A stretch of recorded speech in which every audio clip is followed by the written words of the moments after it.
What is going on, YouTube? I'm Choctopus, and we're back with another episode of Cop or Drop, but this is a special episode because today we have a guest. That's right, Poke Fodder is going to be joining us from the other side of the U.S., because, what are you, in California? Los Angeles, yes. Ah, nice. I'm in New York City, so we have... Love New York City, love it. Have you been here? Oh, yes, many times. I was there in February. Oh, nice. The last time I was in California was maybe 2014. I did a little trip to LA and San Diego, but probably one of my favorite cities in the US. Definitely love it. So I love living on the West Coast, but I love visiting the East Coast. How about that? Yeah, I don't. I like your seasons better than my seasons because your seasons are spring, spring, and summer. So, for those of you unfamiliar with how Cop or Drop works, we're going to break down an evolution line and we're going to talk about each individual figure, and especially if you're on a budget or maybe you don't have the figure arsenal that, some of us have who, well, I'm considered a whale. I spend a lot of money on this game. But we're going to talk about the Greninja evolution line right now. So we're going to go Froakie, then we're going to go Frogadier, and then we're going to go with Greninja, and we're going to give them a Cop or a Drop rating, and let you know, if they're worth your time or if we should skip over them. So maybe you want to open up Fodder. We'll talk about Froakie first, since it's the first in the evolution line. Yeah, for sure. Looking at Froakie, I've got to say he's 3 MP, and he's like 56%, give or take, of a 30. Which, if you think about it, Mew, who is considered a premier runner in this game, has less of a 30. My favorite runner.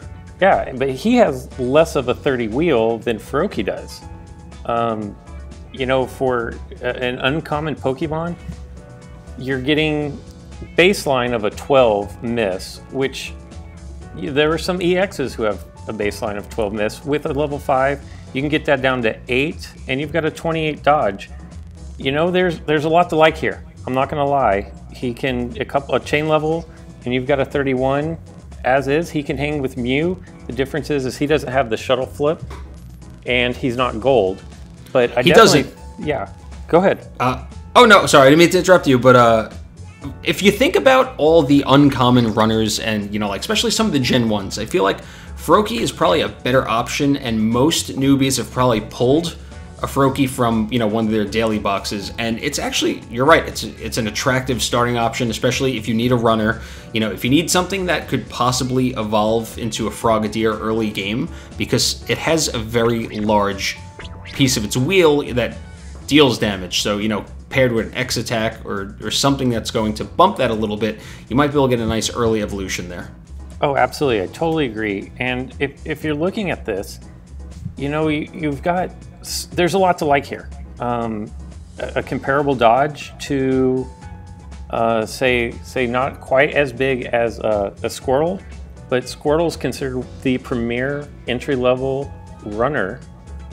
And I've got to say that with what it's going to cost you in materials and resources to get Froakie up to level 5, and get that down to just an 8 miss, there's a lot. You could do a whole lot worse than Froakie if you're looking for an entry runner.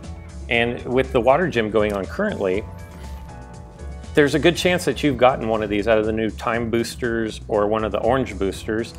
Mm-hmm. And it's not going to cost you a lot of resources to have a solid runner here.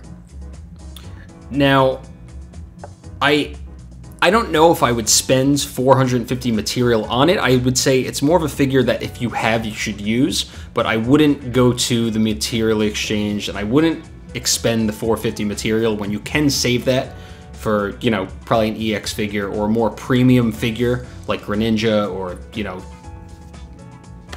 like an Evital or something that is just more reliable. But Froakie, if you have it, I would use it. Yeah, absolutely, and you're dead on about using materials. Honestly, I kind of have a motto that I go by with when it comes to spending those precious materials. People would probably call me a whale as well, and we kind of do it because we have to provide content, and in order to provide content, you need to at least put yourself in a position to get the newest Pokemon, to test them out, to show people what they're capable of. But even with 10,000 in materials that I have, I don't spend materials unless I'm looking for a Pokemon that's going to complete my deck. I don't use materials to start a deck. And so you're completely right. I would not use materials to pick up any uncommons, quite honestly. Definitely not Froakie.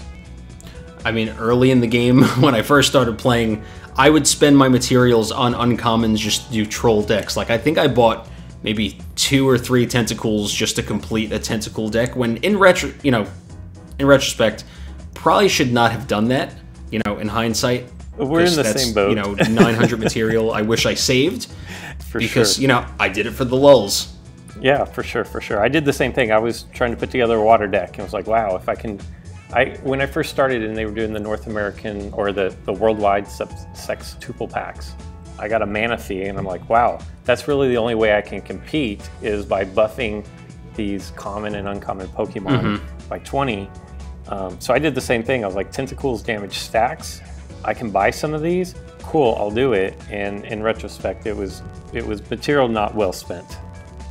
Have you tried running an all tentacle deck in the Water Gym Cup? No, I never did the 6. The closest I did were 4 with a Manaphy and an Umbreon. Because I needed That's a pretty good boost. I recorded a video, so it may or may not be live right now, but I did 5 Tentacool and the Cacnea. Because Cacnea has the poison, which will also have the synergy with the Tentacool deck. And besides, Cacnea is just a beast in this event. He is. I've seen some nasty numbers being put up by him.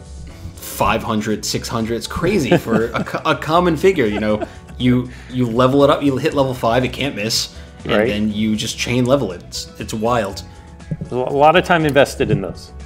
Yeah. So I think it's pretty unanimous to say that Froakie is definitely. We're gonna give it a cop rating here. If you have it, use it. Yeah. If you're looking for a runner, you're on a budget, you're early in the game. I would definitely look in Froakie's direction. He is definitely a cop for me.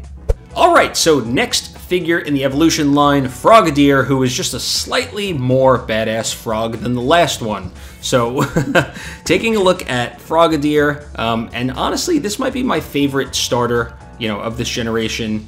And I mean, it's tough, but Greninja is just a great Pokemon to evolve into, both in this game and in basically every game that he's in. Greninja's great in Smash Brothers. Greninja's great in Duel. Greninja is great in, Pokemon the game.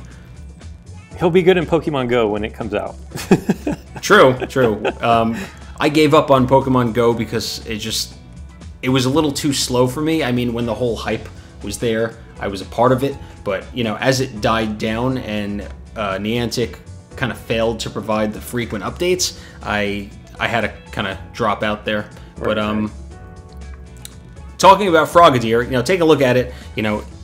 It's not bad. It has a lot of utility. It does have a dodge. It has a 2-star purple, which is actually pretty good for an uncommon. Considering that most commons probably have a 1-star. Let's see. As far as damage goes, you have your 32% water gun, which deals 50 damage, and you could actually, let's see. You have a 12% miss, or 12 pieces of the wheel are a miss, and that could be significantly, dropped if you level it up to level 5. So overall, I think Frogadier is also a pretty solid option. So if you have a Froakie, you might want to consider also evolving it into a Frogadier. Yeah, I definitely agree with that. Looking at his wheel, they introduce in the purple toxic spikes, which is going to be a 2-star. Something you and I had talked about, and I know that you did a video on a poison deck. You could actually open up with Frogadier in the poison deck, and your tentacles are going to get the boost because he does the poison. And the cool thing about toxic spikes is when you poison the opponent, you will also retreat a step. So you're not right on top of them. So you kind of have some more mobility there, to make other moves. And I'm actually gonna disagree with the utility in that. I like this Pokemon. I've run him a couple times trying to get to a Greninja, and for me personally, in experience, the having to move back a step typically I try to get to where I want to be, and then when I have to go back a step, I feel like sometimes I lose momentum moving forward.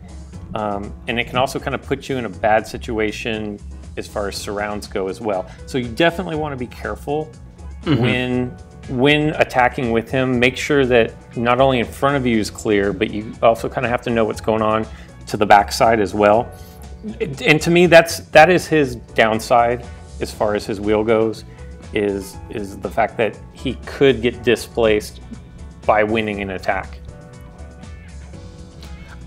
You know what? I do agree with you, but I also disagree. It's weird. I mean, I guess maybe I see more utility, but you know, you're definitely ranked higher than I am, so you would know better. But I guess it's more of gameplay preference. You know, some people who might play more passively might enjoy the attack retreat kind of thing. But right.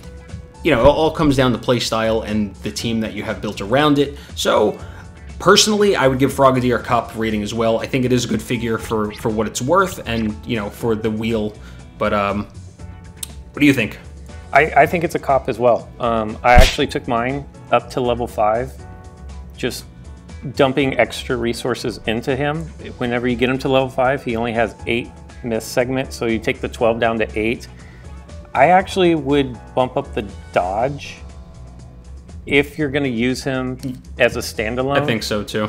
If you're going to try to get the evolution, I definitely think you need to bump up the water gun. And it's counterintuitive, but it's kind of, what are you looking to do with him? Aside from the step back, the dropping down from being a 3 MP Pokemon as Feroki, dropping down to a 2 MP Pokemon can get you in trouble if you are trying to run an evolution chain, where you're used to, it's great to have Feroki to open with, but then you gain a little bit of strength but lose a little bit of mobility. Just something to keep in mind when moving forward if you're going to try to run the entire evolution chain. If you're not running the entire evolution chain, I would definitely bump up the dodge and have yourself a very nice coppable Pokemon. Definitely. So moving on, we have one more figure, and that's going to be Greninja. Let's pop it open right now. Now, this is probably the most requested Pokemon since I started doing, I mean, I've only been doing this for like 2 weeks now, but in my last 2 videos, I think Greninja has been the most requested Pokemon to review. Now, just looking at Greninja as a standalone, you'll typically see Greninja as a standalone. Very rarely will I ever see a Frogadier come in with the possibility to evolve into a Greninja, just because I think Greninja as a figure by itself, you know, is pretty good, because a level 5 Greninja can almost, you know, you could almost eliminate the miss. Yeah, for sure.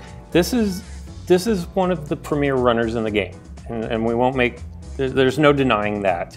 The water shuriken that respins as long as you keep landing on it can also do ridiculous damage. We were talking about the Cacneas doing ridiculous damage, and this one can do the same thing. Well, not my Greninja. My Greninja has never done over like 60.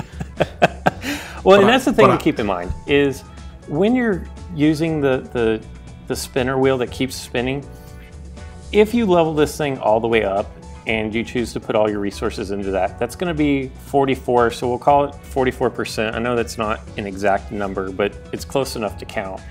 And so the most you're going to hit is probably 2 times in a row. So if you're needing it to do 100 damage, you're going to be very disappointed in this Pokemon. But that's not what the runner is supposed to do. And so yeah, if you're looking for Greninja to spin 100, you know, on average, you could expect maybe 40, you know, if you're lucky 60, but it also, you know, it has some nice utility to it, because the neighboring Pokemon, you know, has to spin as well. And if it hits purple, you know, you get a 2-for-1 deal here.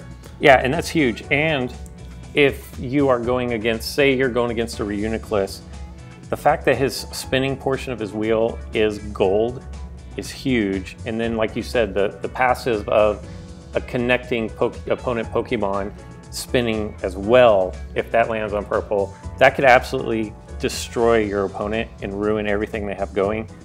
And you don't rely on that, but it is a really nice bonus that can absolutely change momentum in a game.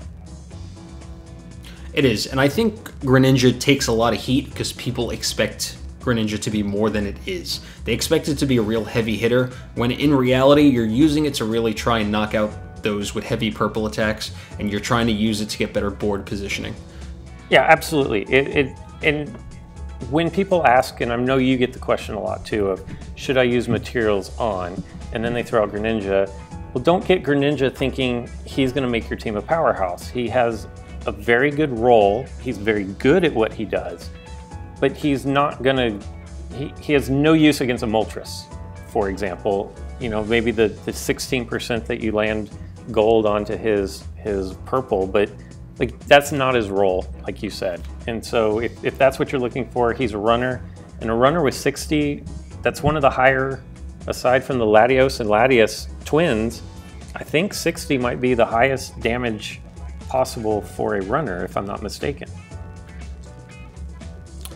I would say so as well. I can't think of anything off the bat, but, you know, just TLDR on this one, you know, Greninja is good in certain situations, but like Fodder and I are saying, don't buy a Greninja with materials expecting him to carry your team in every fight, because he's not a powerhouse. He's used to take out those with large purple attacks, and like we said, you know, to maneuver the board and kind of set up those surround kills. Yeah, absolutely, I agree with that. What would you say about evolving a, I don't know if I would go Froakie all the way through Greninja, because I feel like that's just too wild. But what would you say about Frogadier into Greninja in a game? If we had done this segment 3 weeks ago, I would say no way, no chance. But with the changes that have been made lately, we're seeing a renaissance of more people using runners, and more of the runners, and you know, Mew is being heavily used again. And I think if you're gonna, if you're doing a Frogadier at 50, that beats Mew. And now that they've given away the Magikarp and Gyarados from the grass gym, you've got a lot of Magikarps running around out there. I think in today's meta, and like you said in your last video, in 2 weeks this may be completely null and void again, but I think you could probably, if you're good at knowing your matchups, I think you can probably run Frogadier to Greninja and do all right most of the time. I think if you can evolve him more than 50% of the time, I think you've got a winner there. And especially if you have a Manaphy and you pair this crew up with a Manaphy, if you know, then you have your Frogadier doing 70 damage, you know, if it hits that attack, the white attack, and you know, having a Greninja come out evolved and a Manaphy on top of it, I think, you know, there you might have a power hitter. But yeah, now we're talking serious damage. Yeah. Yeah, so I would say a cop for the Frogadier to Greninja. I probably wouldn't step all the way down to the Froakie, but if you're starting at Froakie and all you have is Frogadier, I'd say go for it. I just wouldn't try to do all three. I completely agree. You know, if you're feeling chancy, and if you have, you like that pun there, that chancy pun. But if you have Frogadier, it might be worth it to evolve into a Greninja. You know, give it a try. I mean, I don't see it very often, but the meta could always change. You know, this is an ever-changing game with, you know, constant updates and constant, you know, patches. Especially if you have that Manaphy, you know, pair them together, see what you could do. You know, this game's all about experiments because, you know, like I said, on any given day, one Pokemon could be better than the next. Yeah, absolutely. And like you said, you never know what's going to happen tomorrow. But I've actually seen this in the water gym. I've seen people running Frogadier with Manaphy, double Manaphy, and that really makes Greninja into a horrible monster. But hey, it looks like first video ever, all three, you know, lines or all three figures in the evolution are going to get a cop rating. So for those of you asking, you don't have to ask anymore. Now you have your answer. All three of them are good, and in situations, you know, you will use Frogadier to evolve into Greninja. However, I don't know about Froakie all the way through, but, you know, feel free to continue to debate that in the comments below. That's all we have for this video. You know, I want to thank Fodder for coming out and doing this segment with me. If you would like to see any other YouTubers, you know, take part and guest star in Copper Drop, let me know in the comments below. who you want to see. Also, be sure to check out Fodder's channel. I'll leave that in the description below. You know, go check out some of his videos, and he is 10 times better than I am. I'm horrible. But if you want to see some real skill, this is the man you need to be watching. Well, thank you for the kind words. Hey, it was great. I love getting together with the other YouTubers. It's kind of a small community, and the more that we can do to help each other out, I think only helps people become better at the game and helps the game develop and move forward. So thanks for having me on. I appreciate it. No problem, and thanks for watching, everybody. If you like my video, make sure you hit that thumbs up button, hit the sub button, subscribe to my channel, also Fodder's channel, go sub to him as well. And if you want to join my Discord, or if you want to follow me on social media, I'll leave my links in the description below. But until next time, we will see you in the next video. Peace.